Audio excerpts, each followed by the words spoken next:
Hey there, here's a quick look at the evolution of my escapement. This is the original one that I came up with the linear actuators. It's kind of like big and bulky, and I'm kind of a perfectionist, I guess. So, kept thinking, how can I make it better? How can I make it better? I mean, especially this side. I'm literally, all I need to do is lift this part. Excuse me. Especially this side, all I need to do is lift this part up and down. Like, why do I need it to go all the way out this way? And it's just I was just specifically copying from the original one by Dylan Charlotte. That's why I did that.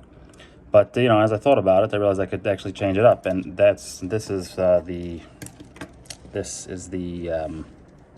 latest version. So I have just, again, worm screws and linear actuators, and as you can see here, it just lifts it up that way. And this piece as well is a little bit more like, this one also just always gets like stuck down here, as you can see, like this part. So with this one, it just stays. It's by default stays like this. And again, it's pretty simple linear actuator.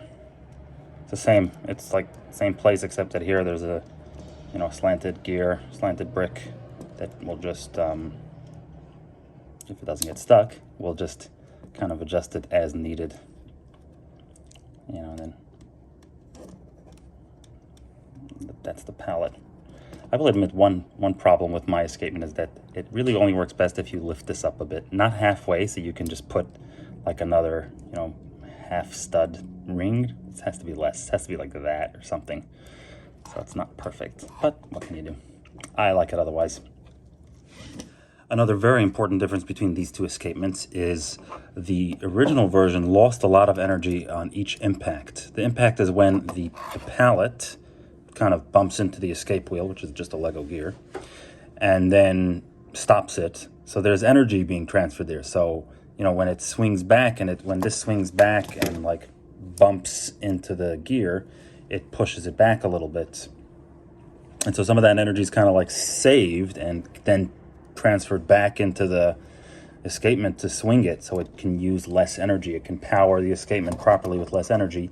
And with this setup, I don't know if you can see it, but if you press down, you can see that it bends, and that meant that every time it would impact, some of the energy would actually just get lost here, literally. So now you lost that energy, so you need a stronger power, and so that means you can use the same power for less time, and it's less accurate.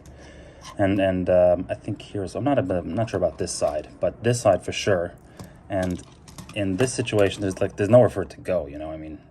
This maybe a little bit up, but I have another version which is actually, I haven't. This is the latest iteration, and I haven't actually tested it out yet. So maybe I'm wrong. And you know what? I'll post another video if I am.